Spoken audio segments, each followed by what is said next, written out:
នឹងឯអ្នកទាំងអស់គ្នាថ្ងៃនេះមានវីដេអូមួយចង់មកបង្ហាញអ្នកទាំងអស់គ្នាពីរបៀបនៃការបកប្រែអត្ថបទដោយបញ្ចាំចូលទៅក្នុង Google Translate អញ្ចឹងណាគេយើងគ្រាន់តែចុចនៅលើ Easy Type ពីរដងគឺវាបកប្រែឲ្យយើងមកអញ្ចឹងណាអ្នកគ្នាអញ្ចឹងវាងាយស្រួលខ្លាំងមែនតើសម្រាប់យើងបកប្រែអញ្ចឹងអ្នកគ្នាឥឡូវយើងចូលទៅក្នុងកម្មវិធី App Store មកអ្នកគ្នាបន្ទាប់មកអ្នកគ្នាវាយពាក្យថា Easy Screen Translator នេះមកអ្នកគ្នាបន្ទាប់មកធ្វើការ download មកហើយសម្រាប់ខ្ញុំធ្វើការ download ហើយបន្ទាប់មកយើងចេញមកក្រៅវិញមកហើយយើងចូលទៅក្នុងកម្មវិធី setting អ្នកគ្នាយើងចូលទៅក្នុងកម្មវិធី setting ហើយបន្ទាប់មកវានឹងចេញបែបហ្នឹងអ្នកគ្នាអញ្ចឹងយើងចូលទៅក្នុងពាក្យ accessibility ពេលយើងចូលអញ្ចឹងហើយយើង scroll មកក្រោមមកអ្នកគ្នា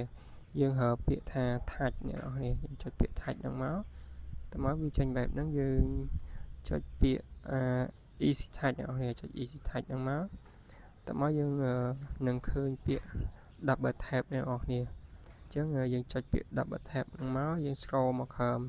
យើងទៅរើពាក្យeasy screen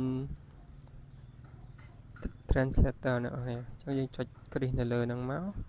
បន្ទាប់មករួចអ្នកគ្នាអញ្ចឹងយើងចេញមកក្រៅវិញយើង